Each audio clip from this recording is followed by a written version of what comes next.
Okay. You ready? Let's do this. You're listening to Explore Magazine's Live the Adventure podcast.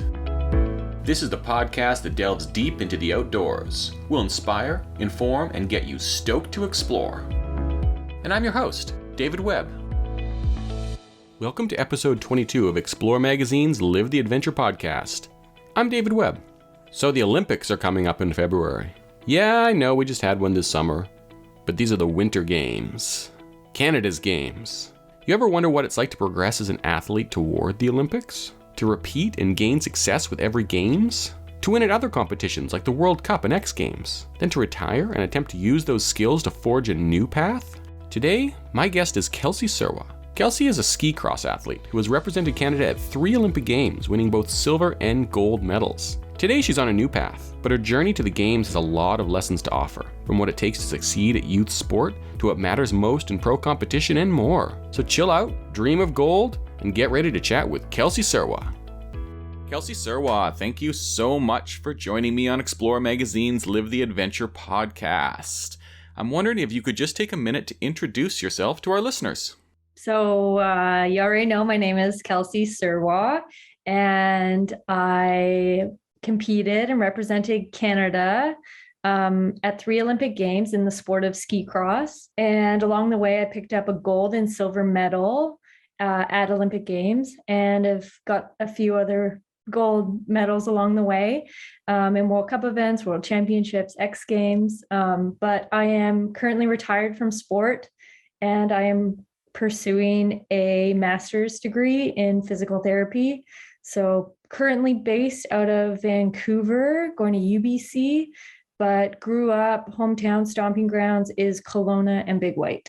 Big White, so your hometown stomping grounds, the interior, the Okanagan of British Columbia, and Big White. Can you tell me how Big White was part of your upbringing? Yeah, Big White was essentially, I don't even want to say our second home because it was pretty much our first home growing up. My grandfather, Cliff, actually co-founded the mountain with his good buddy, Doug Mervin, back when he was 25 years old, which is crazy to think now because I'm like, what did I accomplish when I was 25? 20 co-founding a ski resort at 25 years old. I suddenly feel so inferior to your grandfather right now. We all know.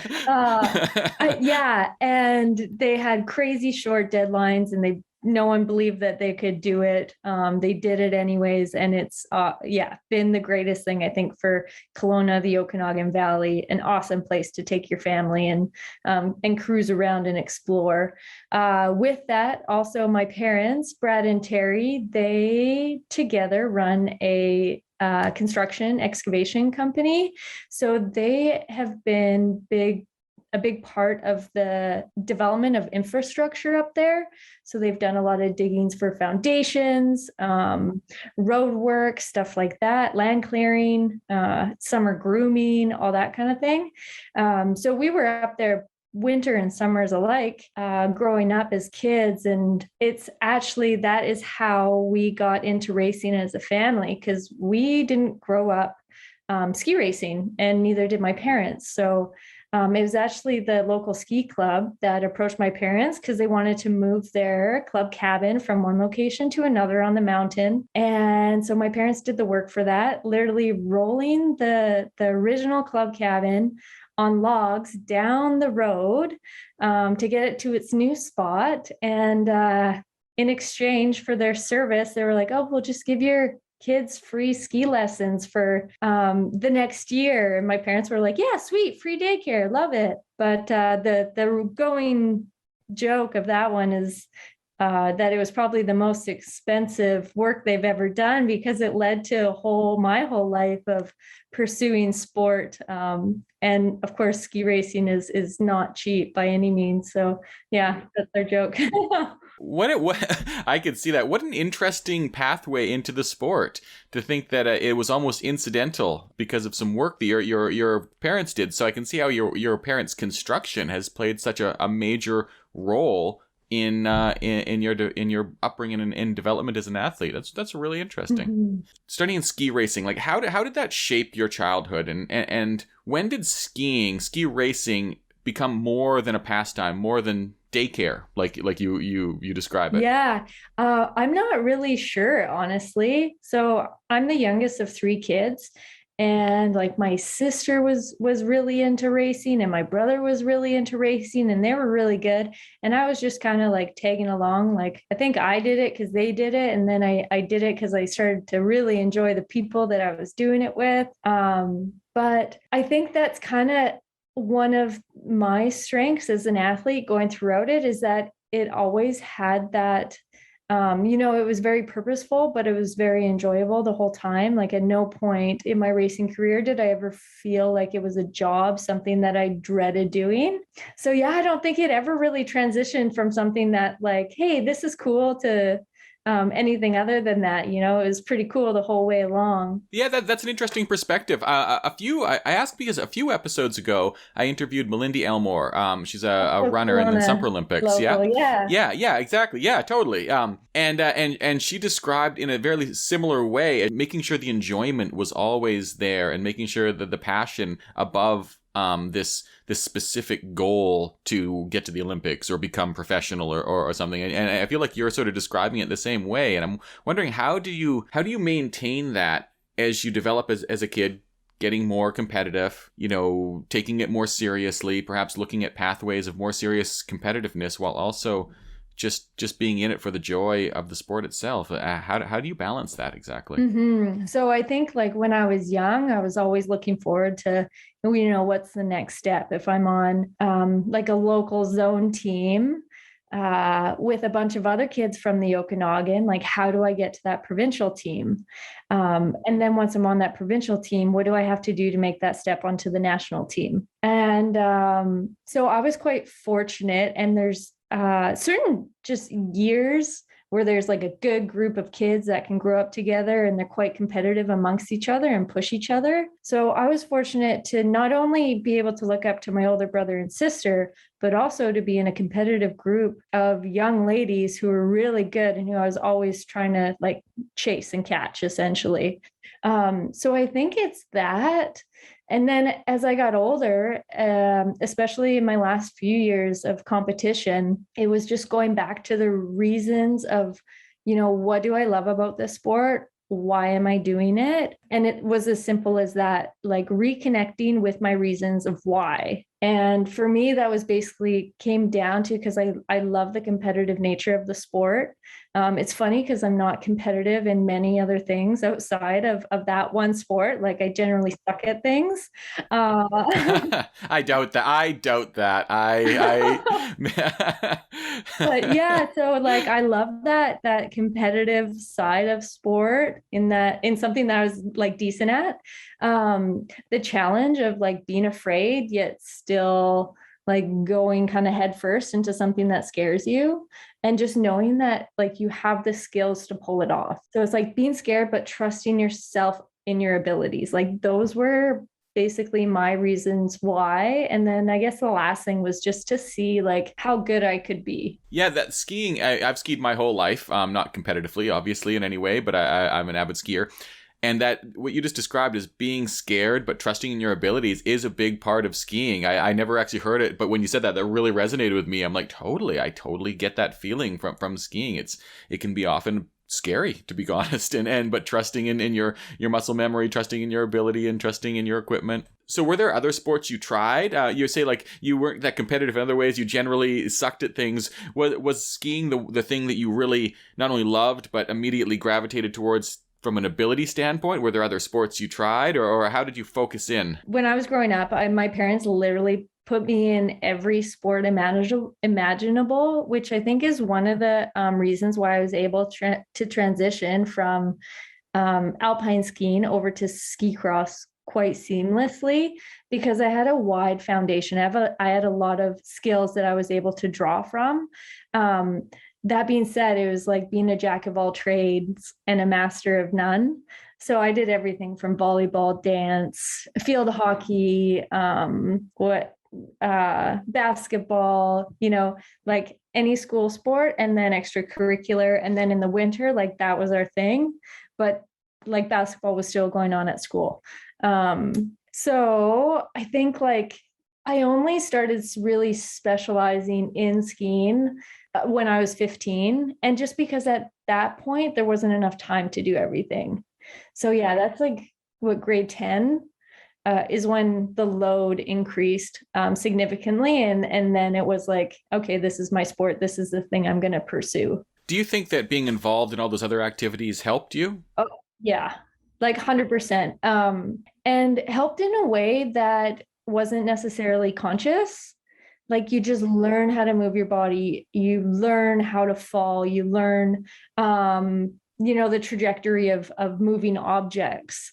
You're just able to anticipate certain things. And I think that that's one of the things that is so scary when parents feel that they want to individualize their children from like 5 years old, to have them focus on one sport. Like, little Johnny's going to be the next world-class tennis player, but he's only 5 years old. Yeah. Yeah, totally. And that's actually why I asked that question, is that I find it so interesting talking to the Olympians and other professional athletes that I have spoken to on this podcast or in other magazine or interviews and things like that. Virtually all of them have a very dynamic, organic, varied athletic past. What lessons would you take from your youth? If you were to think that, what lesson could you pass on to a young athlete hoping to maybe one day get to the Olympics or to become professional or just to advance their skill set at any sport? Or what lessons can you think of from that time that you would like to pass on to them or to their parents?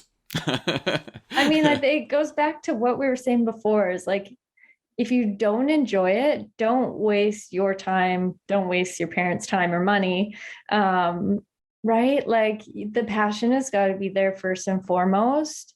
I don't know. I recently wrote down something that was like, the best thing to be in life is happy. And that it was just like a profound moment that clicked. I'm like, it's not an occupation. It's not a title. It's like genuine internal happiness. So yeah, I think it's follow your heart, but be like bold, like don't be afraid to set big dreams.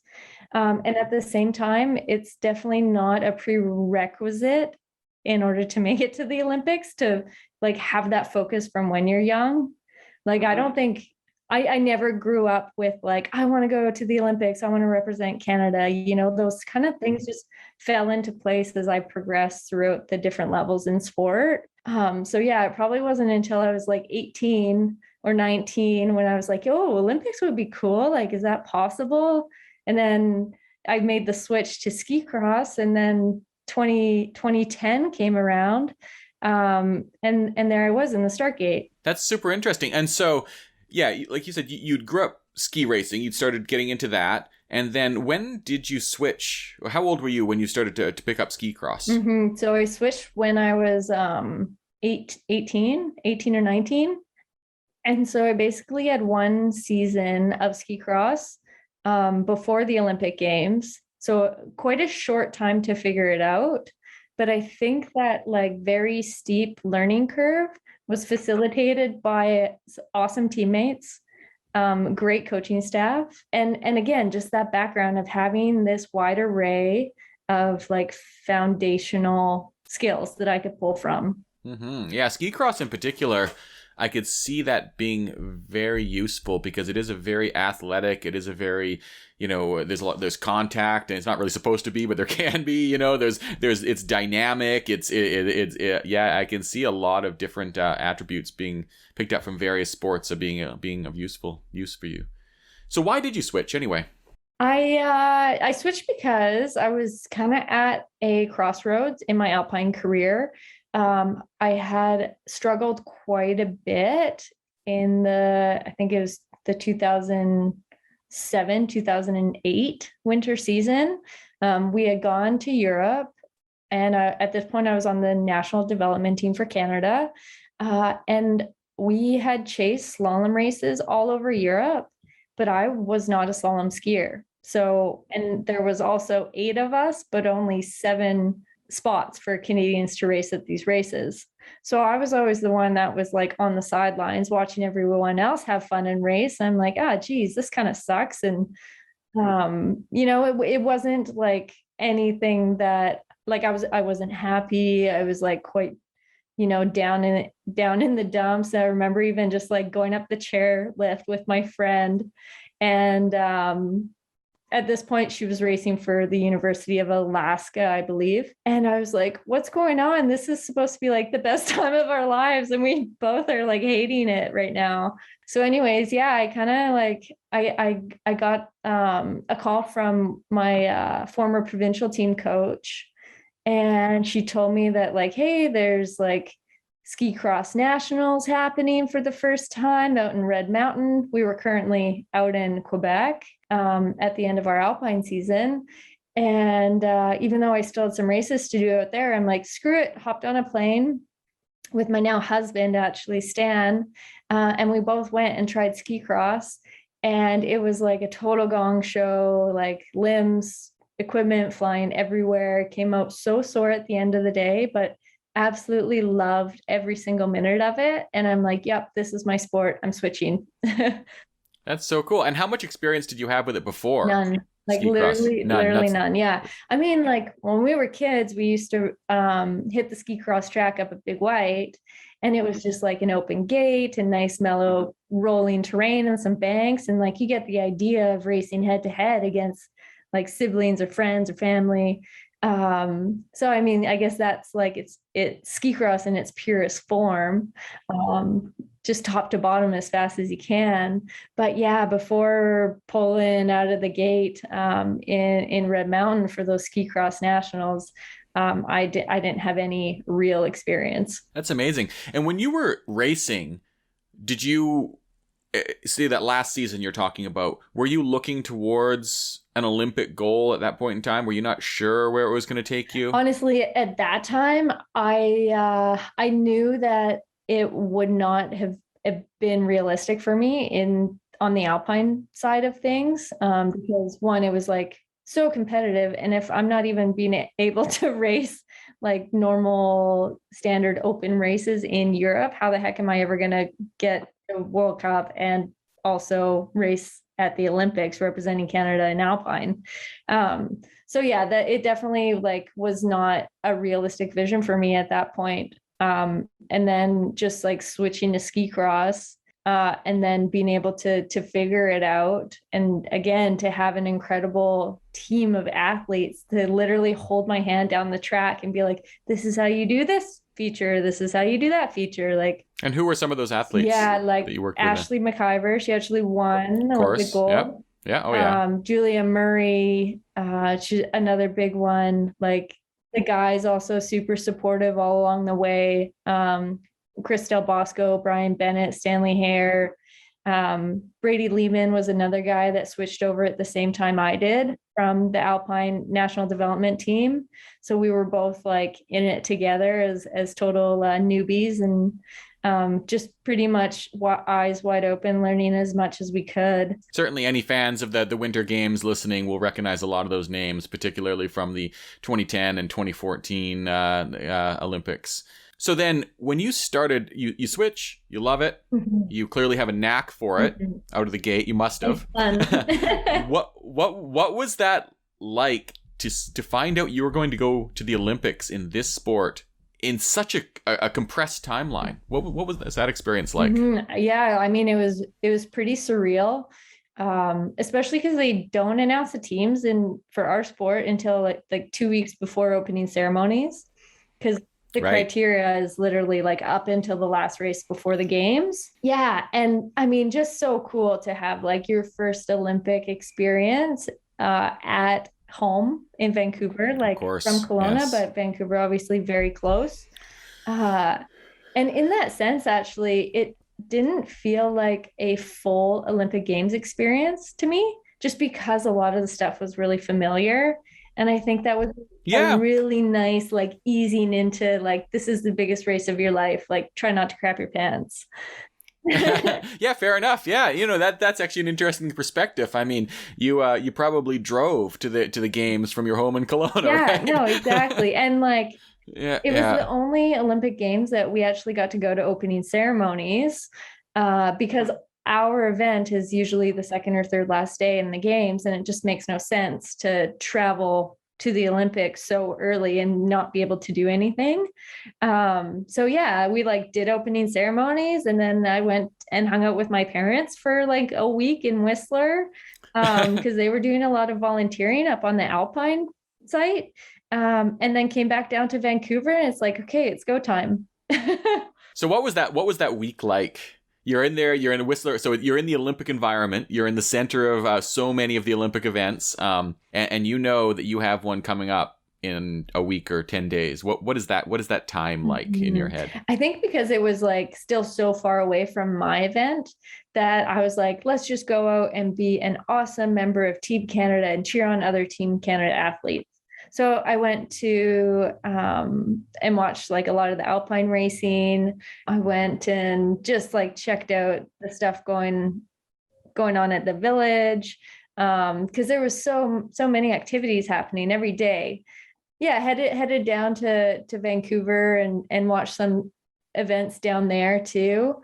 And then I didn't really let myself get nervous until like after our first day of training up on Cyprus, just because then it became more real. It's like, okay, this is happening. Mm-hmm. And so now you went to 3 Olympic Games, correct?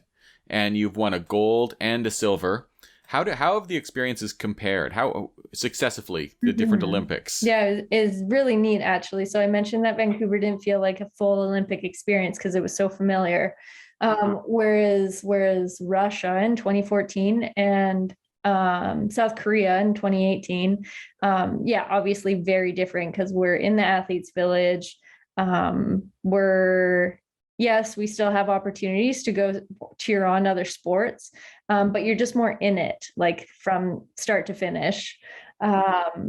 So for me, actually, I was thinking about this the other day, is that it's so cool to look back and see where I was like mentally at each of those games, and just to reflect on the growth that happened from like 2010 when I was 20 years old, 2018 where I was like 28, 29, and all the things that had happened in that time and brought me into that mindset where I was in 2018, is just really, really cool for me to look back on. So like, I mean, 2010, you have the advantage of being totally naive.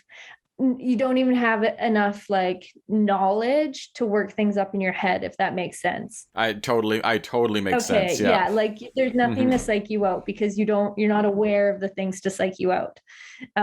So total advantage there. And then in 2014, I was just kind of like, I was injured. I had missed a bunch of races before the games. Everything was a little bit frantic.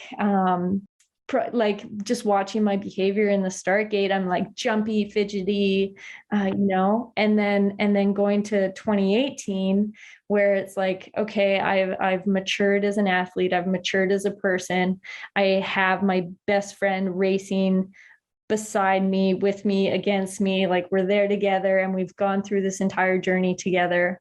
That being Brett Phelan, but just like a very different mental energy, and just like eyes closed in the start gate, calm, breath, like knowing my purpose, why I was there, but also letting go of any expectation I had on myself to win. Like it was pure process. It was a pure process approach, if that makes sense. Like just let go of like results, expectations. It was like, just go out there and put your best effort in and don't give a heck about what happens, and it ended up working out and we won. I was going to say, it worked out pretty well. And that's really remarkable to see how that progression can achieve such great results through 3 Olympics. Yeah, I mean, you're an Olympic veteran. I mean, 3 Olympics, that's a lot. Not a lot of people get that. Not a lot of athletes get that. In that time, you also would have competed at the X Games, of course, throughout that time. So I was wondering, what are the experiences like? Olympics, X Games. I mean, X Games is a huge event as well as, but how do those experiences differ, and what do you take from both of them? We've already talked about the Olympics, so what do you take from things like the X Games and the World Cup performances as opposed to the Olympics? Yeah, so X Games is always like the coolest event to go to every single year. It's where our sport started, ski cross. And so there's, I mean, tradition in it, right? Like it's maybe one of my like more proud achievements is winning X Games medals. And it's almost like real life video games now. Like it's insane what the athletes do. The flips, the spins, the sledding stuff, like all of it is you're pretty much watching a real life video game unfold in front of your eyes. With that in our sport, like the track is always bigger than anything we've ever seen. It's longer than anything we've ever seen. And you're at 10,000 feet above sea level. So you're literally like gasping for any for oxygen, yeah. and you're not getting it. So yeah, I mean, just because of that stuff alone, it's not only like a way harder challenge than like a typical World Cup stop, but we also get to see a lot of really cool sports that we don't usually come across on our typical World Cup tours. For sure, yeah. And I think just the bragging rights in it on its own is like pretty freaking cool.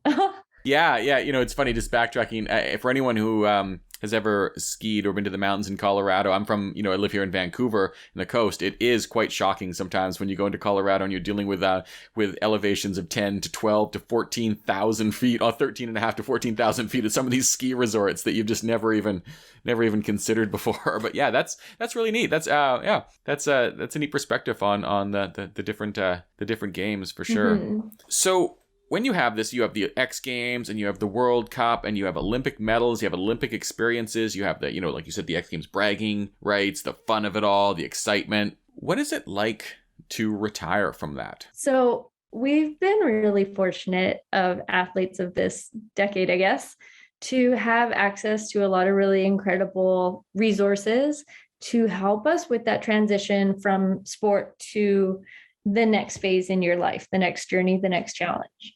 I mean, my parents were always really, really good at instilling in me that sport is awesome, pursue it, love it, a lot to learn from it. But at the end of the day, there has to be a backup plan, something to follow up your next, I guess, pursuit.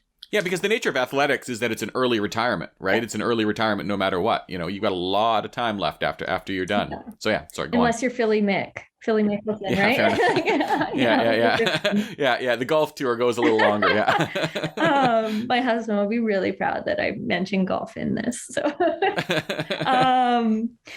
so I mean, for myself, I took that intensity from sport and I applied it to school. And I had been chipping away at my undergraduate degree while I was still in sport. Basically, every time I got injured, I would sign myself up for classes. And so I had a focus right away once I retired. And I think that helped me a lot, just with like having a purpose, waking up in the day and knowing that like, these are the things I need to accomplish. I have a reason for getting up. And I'm tired at night so I can go to sleep. But not everyone has that. And so that's when we hear a lot of the stories of, athletes struggling with like having to refine themselves, finding what interests them, finding what they're into. And just the fact that like, I think what I struggled most with is I went from being an athlete, so pretty much active for like 6 to 8 hours a day, to being like very sedentary for, most of the day with school. And so that was a big adjustment. And I've noticed now that I'm back in school full time, that's like, even though we learn that like exercise is good and it like reduces stress and it makes your brain work better, I like still struggle on going out and exercising when I know I have so much schoolwork that I need to get through also. So yeah, I think like that has been my biggest struggle, is like maintaining a regular exercise program while I'm in school. But the other thing that I did actually after I retired is I said yes to every opportunity that I could handle that came my way. So things that I would normally say like, no, I don't know, like I'm scared, or I'm not really good at that. Like, I don't know. I was like, yep, screw it, let's do it. So like I did the BC bike race, which is like a 7-day stage race on a mountain bike. And I am very much just a participator while mountain biking. So I'm like, and 2 hours is a good ride, a good long ride for me. But these days were like 4 hours, 5 hours, 6 hours, like back to back to back. So like that was one of the things I did. I did some public speaking stuff that, again, it's like something that I really have to work on. And I also probably over prepare for things. And it's like, it's definitely nerve wracking. It's kind of like sport, right? You prepare and then you go and perform. Um, so yeah, doing some public speaking stuff like that. So when you say you said yes to everything, was that a conscious decision that you needed to capture an intensity, maybe that had been that you were retiring from pro sports, so you were leaving behind that intensity and you needed to capture it somewhere else? So was that conscious when you say you said yes to everything, or was that just sort of the way it worked out? I think maybe it was a bit of both. I also kind of realized that these opportunities would not be around for long. Uh, and I didn't want to miss out on it. Oh, I ran a half marathon too. Yeah, and again, that was something that I've been like, so I used to be sponsored by Lululemon, and so we've had an opportunity a few times to be like, hey, do you want to come do the Seawees marathon? Oh And I yeah. was always like, nah, not my thing. Running, no. Like I'm in a gravity sport. I'm not a distance athlete. And so I was like, no, what? I'm retiring. Yes, let's do it. So yeah, I think it's like part of it was just like the challenge of trying something different, and then also taking advantage of those opportunities because they wouldn't be around too much. And yeah, I don't know. I wasn't doing anything else. I finally had time to do all this stuff, which was really cool. I always wonder when I meet Olympians, particularly Olympians, I figure, because this is one of the biggest, if not the biggest stage for sport, for an event. It's so huge. When you go into something like your studies, does it take a while to sort of, I don't know, almost take it seriously? Like if people are stressing out about this and you're thinking to yourself, I won a gold medal at a Winter Olympic Games. I'm not too stressed about this midterm exam that's coming up. Or do you just adapt to it like that? Mhm. Yeah, I wish I could say that like I adapt to it, but I don't. I think like every new I don't know, like mode, I guess, of I don't know, testing your like mental toughness and stuff, it's gets applied in a different way. I mean, of course there is like transfer over from sport to life, business, school, whatever. But like for example, we had it's called an OSCE, and I can't remember what it stands for. But basically we have 1 minute to read a prompt on a wall, and then we walk into this room and there's like a fake patient, and this is for physio school. There's like a volunteer fake patient, and you have to role play essentially that you're like a student PT. I'm here to like tape your ankle. I've done like a taping class at school. In my undergrad, I got to work with the UBCO Heat women's soccer team, so taping ankles there. So you'd think that with the background of like, yeah, I competed at the Olympics, and this is a task that I've done like a handful of times. Taping an ankle in 5 minutes, no problem. There I am, literally like fumbling and shaking like a leaf, like so tragic. I'm like, wow, really not performing under pressure here. Yeah, that's Yeah, interesting. I That's wish it interesting. transferred better for me. So, what are your studies? What are you studying right now? So it's a master's degree in physical therapy. We currently have, I guess it's 5 courses, but one of them is more broken down into like lots of mini courses. So with that, we have like some exercise and movement stuff. We have like pathophysiology, a lot of anatomy. We get to work in cadaver labs, which is really, really cool. A lot of practical skills applications like massage techniques, palpations. So finding certain muscles and bones on people. And then, yeah, so it's like, yes, still written exams, but we also get tested on the practical aspect of being able to like apply those skills.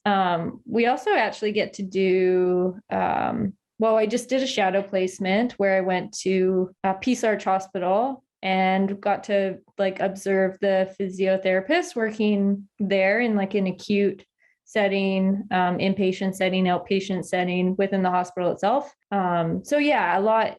It's cool. It's like very relevant to what I want to do the rest of my life. Yeah, and you must have been on the receiving end of a lot of this kind of stuff in your career, physiotherapy and such. So it must be interesting to now to go into it from the other side as well. Totally. And that's what I keep trying to remind myself too, is like, if I was the person on the table, what did that feel like? And can I like emulate that as the therapist, if that makes sense? I get it totally. Are you still involved in ski competition, ski cross in any way? Not like as an athlete by any means. Yeah, I'm going to audition to commentate the Olympic Games, which are going to be in China. Yeah. So we'll see how that goes. And that would just be for ski cross. Thanks. But yeah, I've done a few commentating gigs along the way at like live events. So Nikiska was a stop on the World Cup tour where the whole all the athletes would come over and race. And I just saw that this year they're actually it's the last race before the Olympic Games. So anyone in Canada that wants to come cheer on our Canadian ski cross athletes can do that in January. I think it's January 18th or something. So yeah, like at Nikiska. Yeah, and that's outside of Calgary, Alberta there. But yeah, so some commentating gigs. I still keep in touch with the athletes on the team. Britt's still on the team, so keep tabs on her and a couple other friends too. But yeah, in terms of like athlete role or working role other than commentating, not much. Yeah, but that's something that's cool. It must be fun still to stay involved and to be able to use your expertise in that way and see not only your friends and former teammates, but up and comers too. It must be fun to see the new people on the scene and how the sport is advancing. For sure, yeah. I actually first connected with you in the spring. You did a Zoom call with Canadream RV from Big White, and you were talking about the RV rental company. That's when I became interested in this concept of as a former Olympian, as an Olympian. Sorry, you're not a former Olympian. You're an Olympian. Still, when you partner with a brand, when you work with a company, when you do something, do you feel there is pressure on you to ensure that these companies have a high standard, that they meet some level of ethical standard, of business standard, to ensure that if you put your name forth on it as an Olympian, it matches? Do you see that when you work with sponsors? I think the first thing that is really important for me as an athlete and working with a potential sponsor is that it has to be something that I can get behind. They share similar values as I do, something that is like a genuine relationship and not just like a transaction of services. So yeah, that's always been really, really important for me, is like having that personal relationship between myself and whoever it might be. Yeah, just like looking back on my wedding, like I invited a bunch of our sponsors out and they came and supported us as Stan and I got married. And that's the kind of relationship I'm talking about. So yeah, it's like more than just the superficial stuff. And I mean, of course there are those companies that will come around once every 4 years when it's like an Olympic year and everyone's excited and wants to be part of that Olympic movement.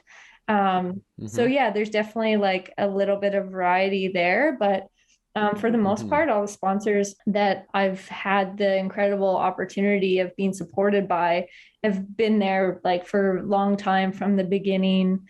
Big White Ski Resort, a perfect example. Elan Skis, of course, like these companies are companies that are still supporting me even though I'm retired. Like it's less about the result and the athlete and more about the person. Are you still involved with Canadream, the RV rental company? You bet. Yeah. So that it's actually like a newer partnership, which we're really excited about because we got to take out one of the Canadream RVs right before I jumped into school. So myself, Stan, and our dog Baloo, we went to Vancouver Island in August and we went to like Surf Grow campground out in Tofino, and then we road tripped up and sometimes just parking in little like off Forest Road pullouts and spending the night and then moving on to our next like hookup site. But yeah, we went up to Telegrapher's Cove, like saw Telegraph orcas. Cove, yeah. Yeah. Saw orcas for the first time in the wild, like porpoises, whales, like just the coolest experience. And yeah, like all very comfortable, roomy, easy to drive. And I'm like, I drive a Honda Fit normally. So until you drove it and you were totally comfortable bombing around the twisty northern Vancouver Island roads. Yeah, I was so impressed. And like the amount of space that we had for our stuff. And like, yeah, our dog Baloo, who's not a small dog, he's big. Like people look at him and they think he's a bear.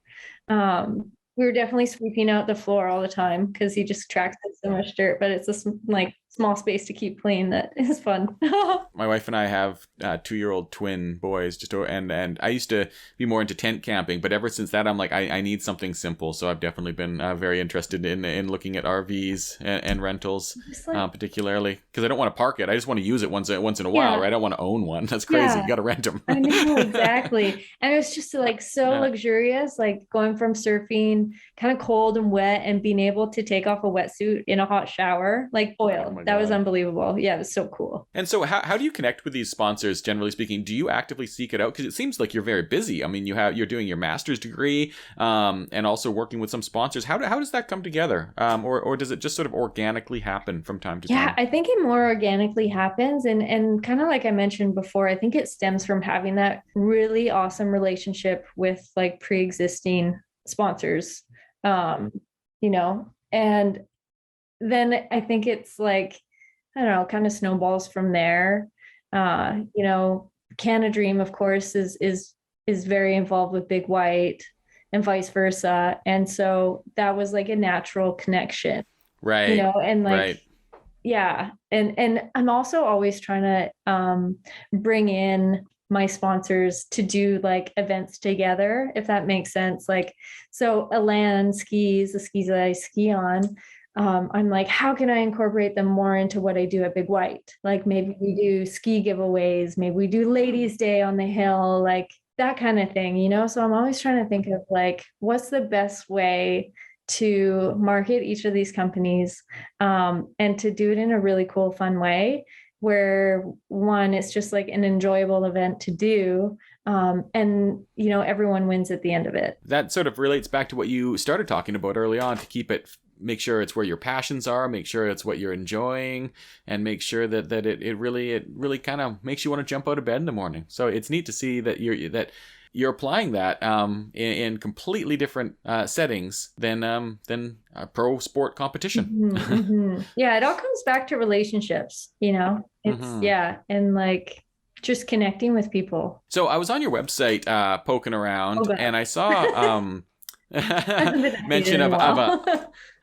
Are you still doing your scholarship fund? Yeah, I am. Thanks for asking. Mm-hmm. Yeah, we've. When have you tell us about that? Yeah, so after the 2014 Olympic Games, I realized that coming home with a silver medal, I now had this incredible platform from which I could raise funds for the next generation of student athletes coming up in my community in the Okanagan in Kelowna. And so it started out there, and we just did golf tournaments at first, and like so much support, first of all, coming from a lot of local companies in donating auction items. We did these golf tournaments at Gallagher's Canyon, beautiful course, unbelievable, but just like opened up as much as they could to make this work for us. And then also like Black Hills Winery did a really cool event where it was like their No to Bene release party. And then all the funds raised from it through raffles, 50/50s, auction items, they donated that also to the fund. So we ended up raising, I think there's like $250,000 in as like the principal amount. So we're able to, whatever interest that money makes every year, we're able to give it away.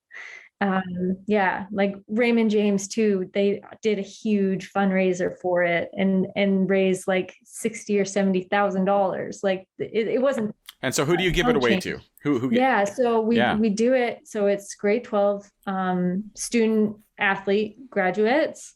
And there's an application process. It's pretty much the same every year. I just ask like how have they balanced school and sport in throughout their high school. Like what are your goals? Where do you want to take your sport? And with that, we give out 2 to 3 awards depending on the number of applications we get. I think we've done like 15 awards, but started out as like $1,000 awards, and now we're up to 2,500. The year that Raymond James donated a bunch of money, we gave out $10,000. So yeah, it's just cool to see that as like something that's never going to go away, that's always going to be there, and always giving back to the community. That's so cool. Yeah, you should be really proud of that. I thought that was really interesting. Yeah, it actually, there was something came full circle, which was really neat. One of the award recipients, when she graduated high school, I actually ended up working with her. She was the athlete, and I was like the student trainer for the UBCO women's soccer team. So she was an award recipient, and now we were like peers on this soccer team. But yeah, anyways, just cool to watch that progression and follow it along.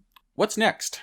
Well, I have 4 exams next week, and honestly, oh, that's really next. Yeah. So I go from like day to day right now, and just trying to like get through and get to bed before midnight. And yeah, school's like super full on right now, and they say that it's like this first year of the master's is the heaviest, and then it starts to lighten up as you go into more practical work, and the general education is there. Of course, the most of the learning happens when you're out in the field and you're actually working as a physiotherapist. So I don't know what my next things are. I think it's just like gather experience, keep an open mind, get in as many ski days as I can. That's pretty much the only thing I'll be doing over Christmas break is up at Big White ribbon runs. Nice. And yeah, I think it's like, I don't know, as much as I say that I'm really struggling with it, but like finding that balance, taking time to do things that make me happy. Don't take school too seriously. I do that though. It's like one of my downfalls. Yeah. Well, I wish you all the best of luck, and I really appreciate you taking the time to talk about your journey with me today. If people wanted to find out more about you, social media, website, where would they go to do that? I mean, I have a website, but it's like hasn't been updated in like 6 years.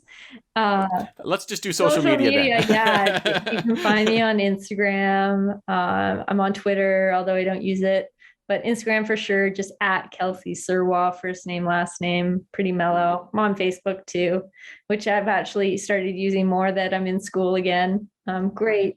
Like, remember MSN Messenger? Probably a lot of kids don't, but like just the ability to chat to a lot of people. It's great. MSN Messenger, that was my university. That was number one thing used all throughout university. Yeah. But I think the generation of kids in university now that are coming out of high school don't know what it is.